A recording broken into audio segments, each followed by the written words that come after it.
Hi, everybody. Welcome back to the Question Queens. It's Debbie, and I am back with the part 5 of Dopey podcast and Tom Macdonald interview. Where we left off the last time, sorry, I've done a couple videos in between there. I'm trying to remember. He has told us his story about how he started drinking the first time he smoked weed and did a bunch of other things, and then how he really kind of had a mental breakdown, a bad one, a lot of fear, and he managed to finally find some help after probably 9 terrifying months of just not being in a great mental state. And he got off of everything again, and then they were talking about like the last time he drank and that kind of thing. So without further ado, let's get back. I'm going to rewind it a little bit. Oh, that's a cute little face. Dopey's face is not cute there. There we go. Okay.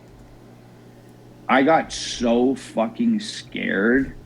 Like so fucking scared so intensely all at once that like that's like all I needed. If I find something that I fucking like, dude, I will fucking do it.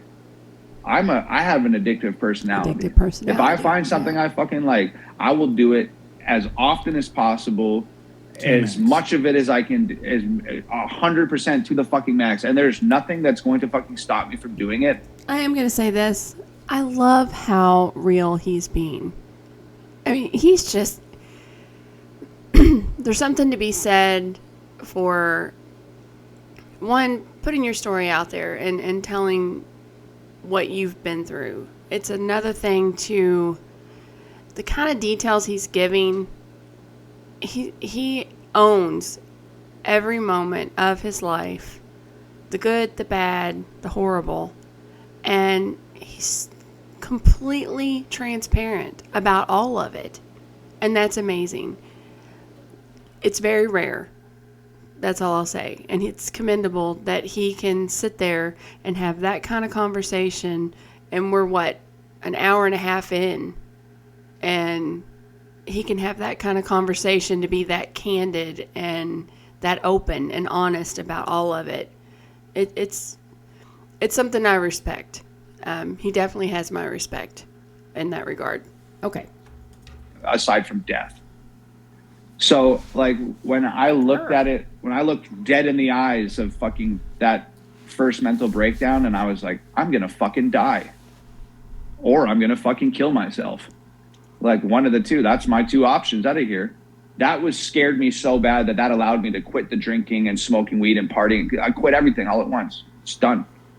And then when I sort of crept back into it, the fucking headaches and the brain tumor thing, once again, I was like looking at fucking death in the eyes, and I was like, holy shit, what the fuck? I can't believe this is fucking happening again. And that scared me so fucking bad that's all I needed. I just needed to be fucking, Well, there's somebody to grab me by the fucking shoulders and shake the shit out of me, bro. Like, right. And there's no playbook. There's no absolute there's no one size fits all to addiction or recovery. It sounds like a seriously sincere bottom. And the story that I've heard, like, that I love because it's such a dream kind of story, is like you're broke and you have the half a cigarette and you go out on the porch and you smoke the fucking half a cigarette and you write Dear Rappers, and you've been struck with inspiration. How connected to abstinence, sobriety, recovery do you think the new vision for music was? Was it connected? 100%, dude. 100%. Like, it was two things. It was one, for the first time ever, seeing that I almost fucking threw my life away to fucking drugs and alcohol. And then finally looking at my life with a clear perspective for the first time ever, I realized, like, oh, that shit's really not that important to me. And doing drugs is not that important, and making music about doing drugs is not that important. So what is important to me, and who is important to me, and what kind of music do I want to make, and who do I want to make it for? And like, what's my real fucking purpose here? I have something to fucking say, and it's more than, hey, I'm taking a bunch of fucking Ativan and partying. Like, what is fucking important to me? So that was a fucking big part of it. I looked really deeply within myself at what was important to me, what I wanted to talk about, how I wanted to talk about, who I wanted to talk to about it too. Like, I did a lot of fucking soul searching and getting to know myself and finding out what was important to me. And on top of that, at 26, 27 years old, I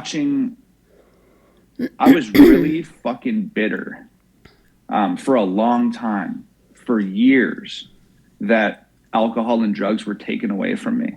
Right. And that's what I felt like. I did not make the fucking choice to quit doing drugs. I did not make the choice to quit fucking drinking alcohol. I felt like life fucking took it from me. And I was really fucking pissed off about that. Classic dry drunk, angry dry addict, like angry, resentful, abstinent addict. And how did that go away?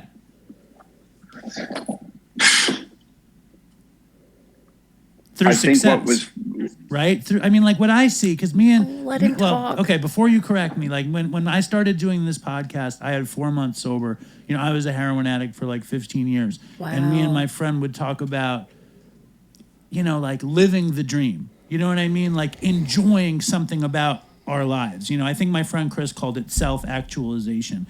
And I feel like when you did Dear Rappers, that's what that was. When your purpose is determined, your dream is realized, and maybe the resentment kind of melts away because the joy is so fucking intense that you're doing what you're meant to be doing. I definitely think that's definitely part of it. I think that because I felt like those things were taken from me, I've always done everything on my fucking terms. Nobody's ever made a decision for me, ever. And I felt like that decision was made for me, and I was really fucking angry about it. And I think part of it was that I felt like the best parts of me as a person were the things that came out when I was drunk or when I was partying, when I was life of the party and I was making people smile. I was making other people feel good. That makes and I felt sense. like I got robbed of like the best parts of who I was. That's sad. Oh my gosh, that's sad. Dear Rappers was inspired. Okay, I'm just going to say, because I have to touch on this, and it's so important. And I think that that's a lie that drugs and alcohol tell you, because you're the life of the party, you're fun and you're great and you're happy and everybody wants to be drinking with you and smoking with you and doing drugs with you. And like I said before in that withdrawals video, that when you're not using any kind of substance, the real you is present. And sometimes facing our real selves without any type of chemical is probably the most terrifying thing that you can do. Look at his face right there. It's a lie. It's a lie, that inner voice that tells you you're not enough. Well, I'm not the inner voice, I'm the outer voice, and I'm a big voice. You are enough. But that's something that you have to understand and learn and believe. And trust me, if you say it enough to yourself every morning, get up every morning, I'm enough. I'm the most awesome me there is. I may not be perfect, but who is? And I'm going to give it my best because I deserve that. And it's not the people that deserve you without the drugs and the alcohol. It's you who deserves you. One of the things my best friend has, Poppy, you all have met her now. One of the things that my best friend has taught me, and she just said it to me today too, was appreciate and live in the moment. I am always overly excited about almost everything in life. And And when something happens and I get excited about it, I'm ready to go there now. And I tend to forget where I'm at, and I don't appreciate and live in that moment. And she told me that many, many years ago, and I have to practice it. I have to remind myself that it's okay to live in the moment and appreciate it, what it is that I'm living and experiencing, and not try to fast forward. The people that surround you that want you to drink and want you to, that's not their real selves either. So it's all a lie. But that little voice inside you that says you're not enough, trust me, if you answer it enough times with, yes, I am, it'll get smaller and smaller and smaller. But I'm really interested to see what he says about that. Okay, sorry, I didn't mean to ramble so much. I was hearing these fucking guys, these rappers talk about fucking doing the fucking drugs and shit that I needed just to fucking make it through my fucking day.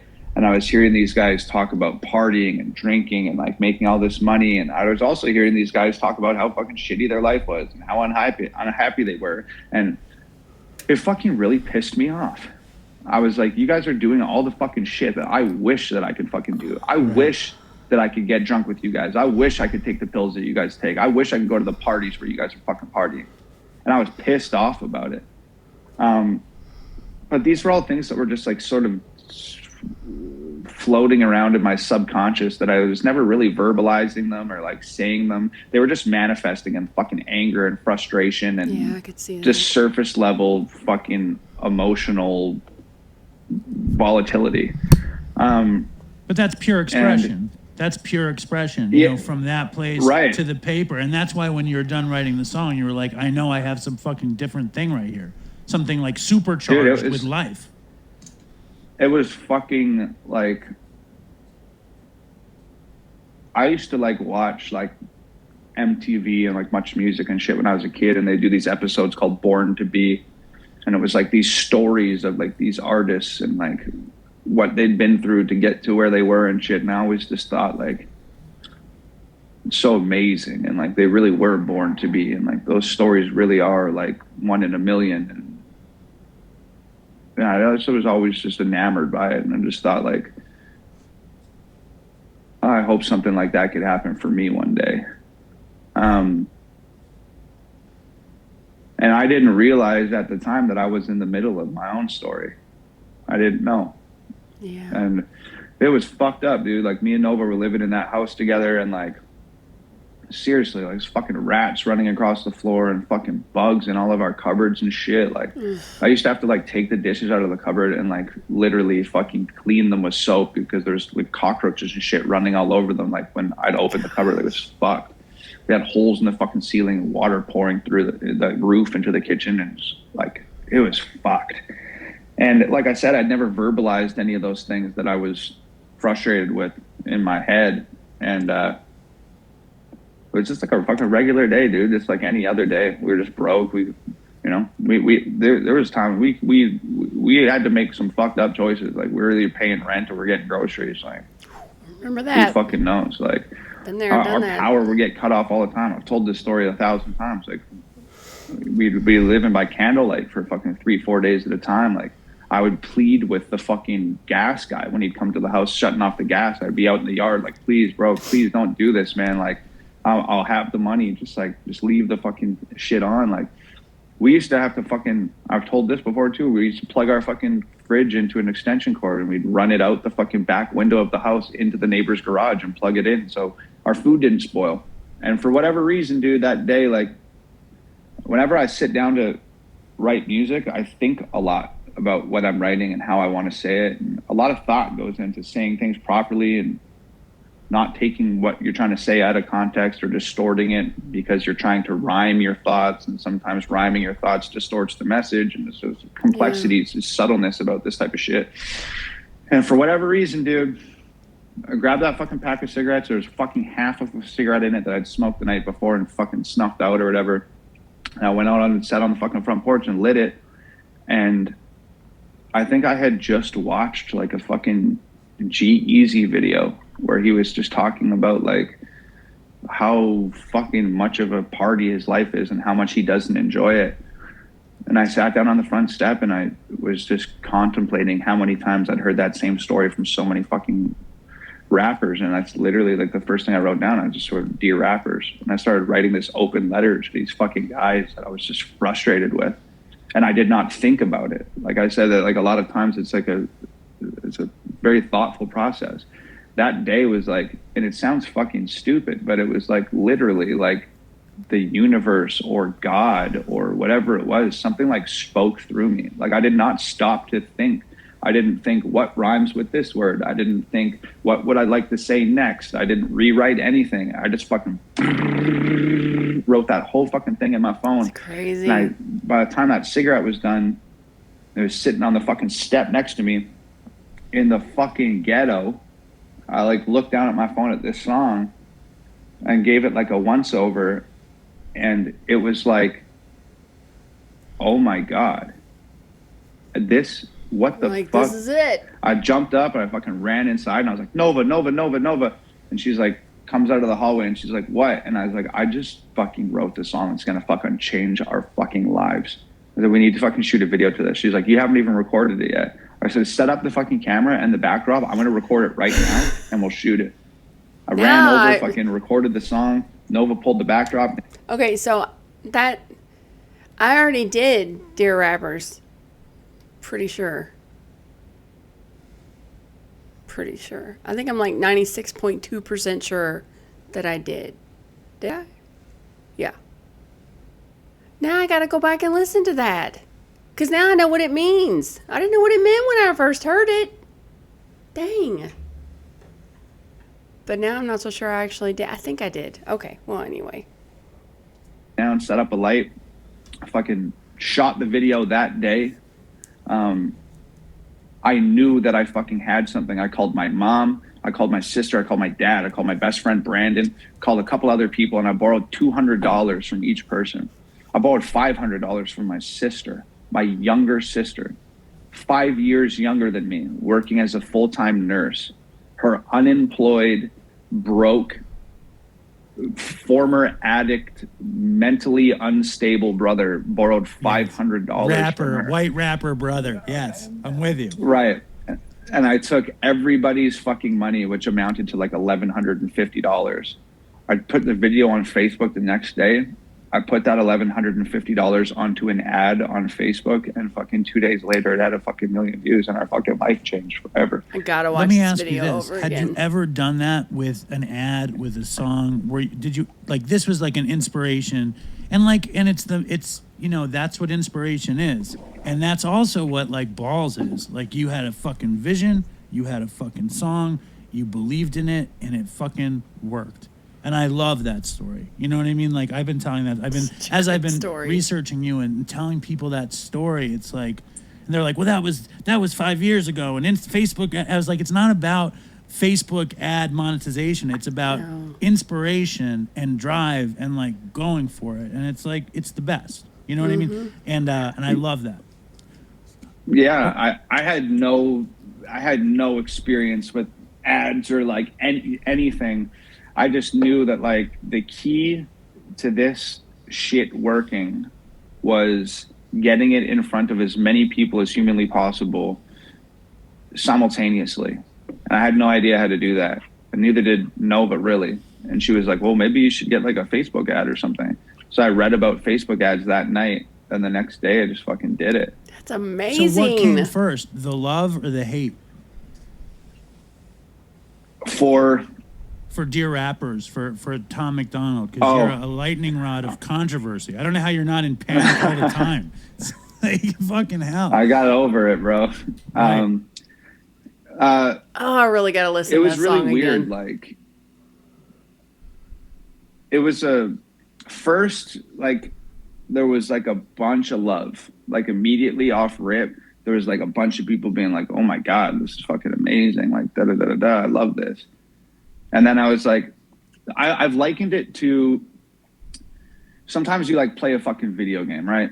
And there's this part in the video game that you can't beat.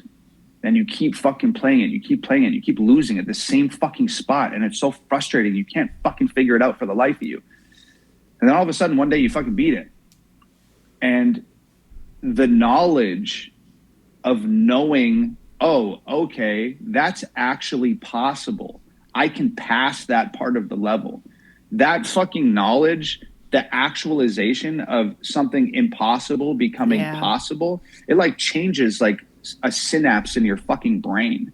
Then every time that you go back to play that video game, you can breeze through that part that you lost a million times without even fucking thinking about it. You're just like, oh, this is fucking easy. I know it can be done, and therefore I shall do it. It's very fucking easy once you've unlocked that fucking piece of your mind. And that was fucking Dear Rappers for me. I had an epiphany. I fucking unlocked something. I had this stream of consciousness that for the first time I had, and I was like, aha, I now know what to fucking do. So when Dear Rappers happened, I got a lot of love right off rip. And it was like the first time that anybody had really fucking criticized the status quo of hip hop on a platform that was reaching as many people as I was reaching. Yeah. So I felt like, well, Dear Rappers is definitely not all I have to say about the status quo of hip hop. So I'm going to do another one. And I made Hell of It. And Hell of It fucking went viral and got, a million views too. That one. And up until that point, it was largely positive. What started happening after Hell of It was there was a whole fucking bunch of people. And I'm a complete fucking stranger to internet culture at this point in time, completely fucking ignorant to like the nuances of the internet communities and sort of what they're interested in and who they like and who they don't like and what they like and what they don't. So after making Hell of It, there's like a whole fucking bunch of people that all of a sudden were like, hey, this guy is targeting black rappers and talking shit about black rappers in his songs, which had never fucking dawned on me at all. I didn't even fucking think about that. I didn't hear that. I heard you talking about culture. You know what I mean? I heard you talking about this shit in hip hop that you didn't like. I mean, I never heard real race in the music, except like if I decide to look at the fact that you're white.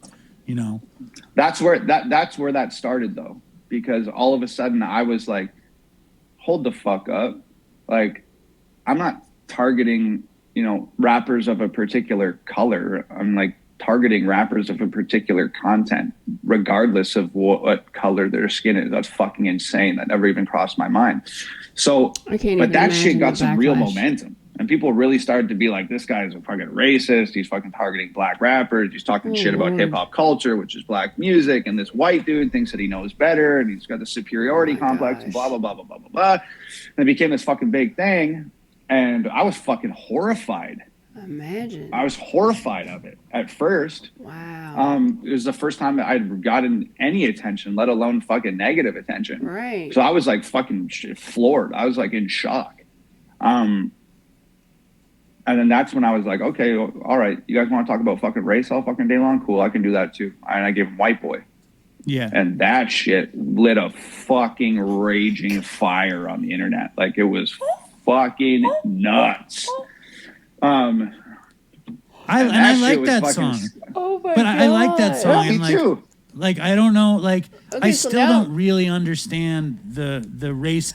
I don't want to interrupt them, but now I'm actually understanding where I started off, because it was literally one night I'm sitting here and I don't even know. I didn't search for anything, but I'm scrolling through songs. I think I had typed in reaction because obviously my channel's new and I don't know what I'm doing.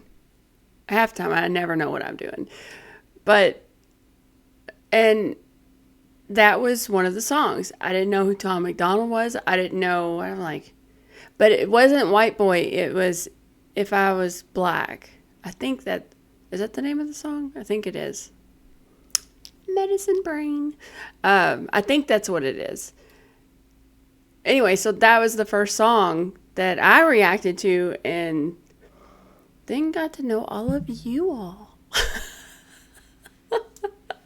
So anyway, yeah. So now I know the history or in order of how they go, that makes a big difference. So watching the Dear Rappers when I didn't know, and I have not seen hell of it, so I'm gonna have to do that. As commentary, like I don't get that sense from listening to your music. You know what I mean? Like maybe like I don't get that sense. I think you're telling your experience. You know what I mean? Like I don't feel like what was their commentary? What were they like? What did they accuse you of in a song like that? Oh, just that, like just fucking racist white dude fucking talking about experiences that aren't his own, and like he doesn't really have a voice in this conversation, and he's there's so much white privilege, and he's just like just like empty fucking, he's a racist, he's a privileged fucking white dude, fucking blah blah. This is the same old shit, you know what I mean? And at first, like, I was fucking aghast at that, but when it's your first time fucking hearing people say shit about you like that, like if somebody goes, oh yeah, you're a kid, like when I was getting fucking bullied by kids when I was young, and they'd be like, oh, you're a loser, you're a fucking whatever, you're a fucking dork, you're a nerd, whatever. At first you're like, fuck you, no I'm not. But after you hear that shit fucking 1,000 times, you're like, am I a loser? Am I a fucking nerd? Am I a geek? Okay, just gotta say this. Remember what I said about you saying every day to yourself, you're enough?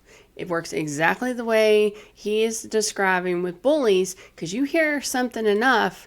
It reminds me of that one part in Pretty Woman in the movie where she goes, the hard stuff or the bad stuff's easier to believe. And it can work exactly the same way. All you do is you say something positive to you about yourself every day, and eventually it's going to click. It's going to be there. And you're going to like be in sync with that. Okay. Sorry. 1,000 times, you're like, am I a loser? Am I a fucking nerd? Am I a geek? Am I a fucking dork? Am I all these things that people are calling me? Because there's sure as fuck a lot of people saying it.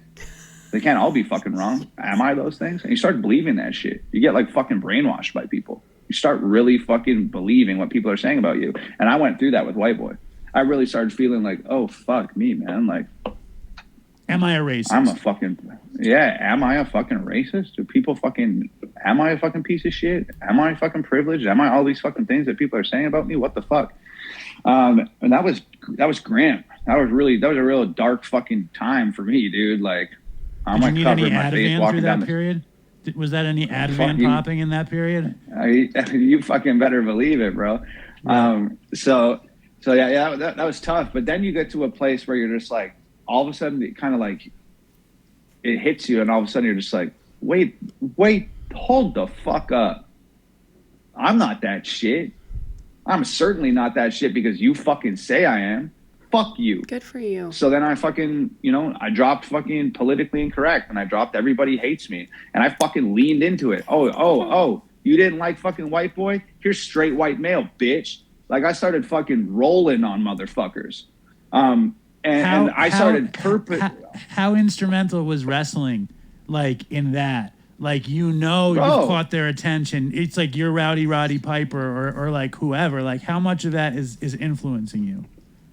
Bro, like, it's a fucking big part of it. Like, in wrestling, to anybody who's an actual worker, who's spent any time in the fucking business, like, they'll tell you fucking flat out, the shit that you're fucking seeing on TV today, like, yeah, it's all very fucking impressive and shit, guys are flipping all over the fucking place, blah, blah, blah. It's like, and the fucking promos are so scripted, and the ring shit is so choreographed. That's not the essence of fucking wrestling.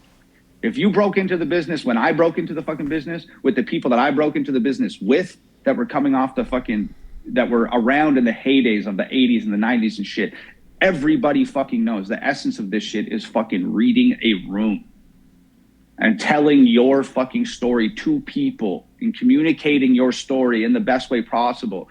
So if you're in a ring and you're the fucking bad guy and people are fucking booing you and shit, that's your fucking job. The next thing you need to do is make sure that referee's distracted so you can kick this guy in the nuts, or you can poke him in the fucking eyes, or you choke him on the ropes, or whatever the fuck. That's how you fucking tell your story. So there was like a certain point in time early on where this shit was very fucking call and response. And I was like reading the room. I did fucking Dear Rappers, and people were like, yo, I love that. And I was like, cool, I love that too. I'm going to fucking do hell of it because I have more to say. And I did that. And then there was sort of like the rift where people were like, oh, this guy is fucking talking shit about black rappers, da da da da da. And I was like, okay, well, allow me to fucking contextualize who I am and explain myself. And I fucking made White Boy. And then people were so fucking angry. I was like, you know, and I withdrew into myself. But then I was like, had that moment where I was like, yo, fuck you. And then I made Politically Incorrect. And people were like, oh, politically incorrect, this guy's a piece of shit, we hate him, da da da da da. And then I made Everybody Hates Me. Like this whole thing was like a fucking call and response between me and the fucking internet. It was fucking wrestling. You know what I mean? It was a little more genuine and authentic than a wrestling match because I really fucking meant what I was saying. And I really gave a shit about what I was talking about. But I let the fucking audience dictate where that conversation went. And I just talked about whatever the fuck they wanted to talk about. Right. Yeah. There was definitely fucking points in time where I was like, I feel like there's some really fucking important conversations and some important discussions out there that people don't fucking have because they're worried about offending someone, or they're worried about hurting somebody's feelings, or they're worried about getting canceled, they're worried about whatever the fuck it is. And to me, it's like, okay, let's just come out the fucking gate with the most inflammatory shit possible. That's going to force you to fucking have these discussions. That's going to force that fucking dialogue to exist. And whether you decide to fucking talk about it with your friends for fucking 3 days and come up with some solutions to the world's problems, or you just want to sit around and bang it in your fucking truck on your way to work, whatever. I put the shit out into the world. You guys take it and run with it wherever you want to go with it. Right. And like a song like Fake Woke, like that the whole world kind of freaks out. What's the worst thing that somebody has ever said about you? And like what is the kernel? Is there a kernel of truth in the worst thing that anyone has said about you? And if there is, what is it? And why are they misreading you so much? What do you think? Because a lot of your message I get is we're all in this together, and this is where I'm coming from. What do you think is misread? Yeah, that's a better question. Or is it just like white rapper, face tattoos? He thinks, you know, his hair, blah blah blah. No, I don't think that. I think everything to some degree is like misread, and I think that is part of what music is. Like after I put it out into the world, it's like it's no longer mine; it's yours now, and you're free to do with it as you choose. You can distort it to serve your own prerogative, or you can try to see what it is that I'm saying and agree with me, or you can oppose me and still be like, okay, I'm going to listen to the next song. Like you're free to do what the fuck you want with it. A lot of music is like written sort of ambiguously so that like, you know, that's pop music, so that a wide variety of people can hear like a pop song and be like, I relate to this song and it's talking about this thing that I'm going through in my life right now, but it's not really talking about any of those things that you're going through in your life. It's written in an ambiguous manner, like a fucking horoscope, so that anybody can listen to it or anybody can read it and they can fucking relate, and they can relate to it. So, you know, I've said a lot of very fucking potent truths about the way that I feel in my songs, but I've also presented shit in such a way that is inflammatory. And it sometimes it is a little ambiguous, and it's up to you. How the fuck do you feel about what I just said? Do you agree with that? Do you see the bigger picture here? Are you picking up on what I'm trying to say? Sometimes I purposely fucking say things that I think are legitimate and genuine, but I purposefully say them in such a way that the first time you hear it, it kind of pisses you off a little bit. And then you have to go back and listen to it and be like, wait, what the fuck did he just say? Yeah, it's critical thinking. And then you hear it fucking, 2 or 3 times and you're like, oh, shit. Okay, yeah, okay, I understand where he's coming from. It sounded like an asshole thing the first time I heard it. And now that I'm actually listening to the words and hearing it in context with what the previous line was and what the next line was, then it sort of unlocks the fucking true essence of that lyric.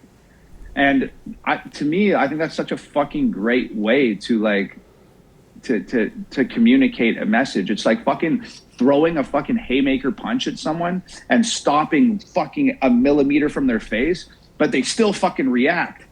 Even though you didn't fucking hit them. And maybe their first reaction is like, yo, you just fucking hit me in the face. But you're like, no, I didn't. It's a great analogy. I came real fucking close. You need to watch that tape back and fucking read into it. I think it's such a fucking cool, valuable way to present your art that way. So, yeah, I mean, and like obviously you've reached people in a profound way. The new record was #1 on Billboard charts, The Brave with Adam Calhoun.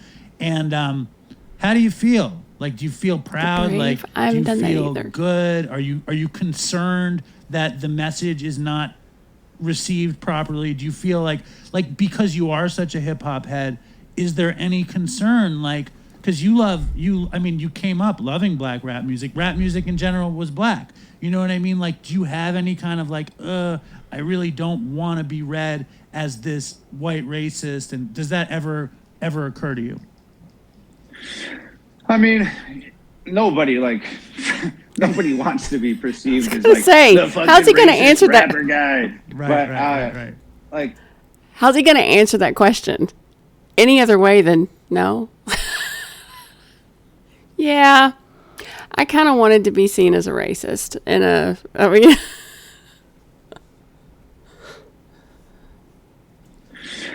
I mean, nobody want to be read as this white racist, and does that ever occur to you?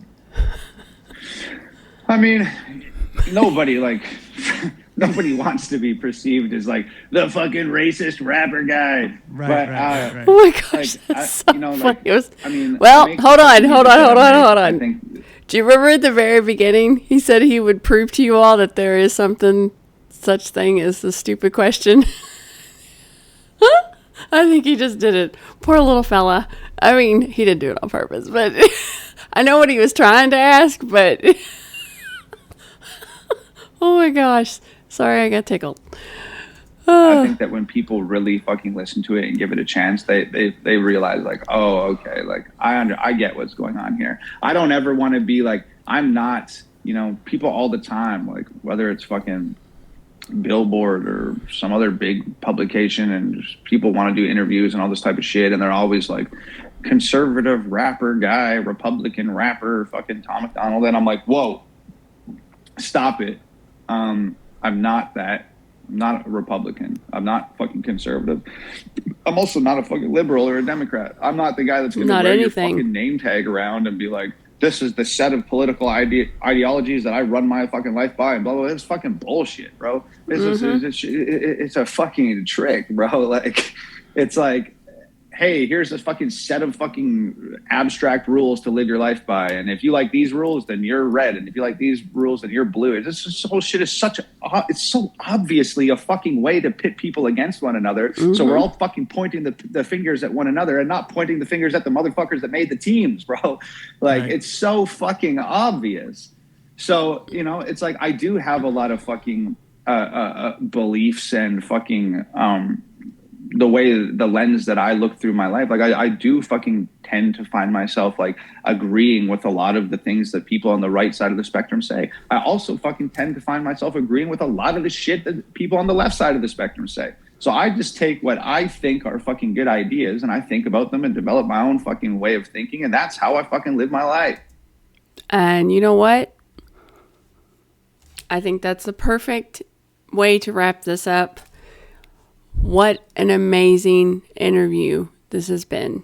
There is one little bit more left, but I think that we got the gist of it, the whole back history, the whole story, and where he is now, and how he got there, and this is awesome. So, you know what?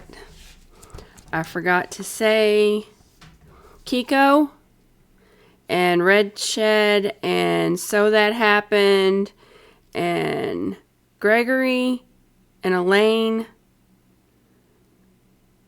and Linda L. Barton, I think. Anyway, all of you all recommended this. You all said Dopey, and I appreciate that. I appreciate you hanging in there with me. And all of you have watched each little segment, which has been pretty cool. I was hoping, I don't want to do something that you all don't want to see, but, I am kind of going around blind. I don't know what I'm doing. A little better off now because I know that some of you all have written out lists in the comments and I wrote them down, but it didn't really click now until how he told the story. And then doing Dear Rappers and then the hell of it. And yeah, well, I'm definitely going to go back and listen to Dear Rappers again. I might do a video on it. I probably should, just because I'm probably going to see it through a whole new set of eyes, because I didn't realize like that was his Half a Cigarette song, and he wrote that song and that's going to change their life song. So now I really want to do the video right now, and I can't. I'm too tired and I can't sit any longer. So, all right. Thank you all so much for joining me. Thank you for watching this with me. Thanks for all the information, and just thank you for being you. You all are great. You're great. And remember, get up tomorrow morning and just remember those words. I'm enough. Without drugs, without alcohol, without any of that, I'm enough. And if you say it enough, you're going to believe it. All right. Well, thank you so much for joining me. You all have a great night, and I will talk to you soon. Oh, and don't forget to hit the subscribe button. All right. Bye.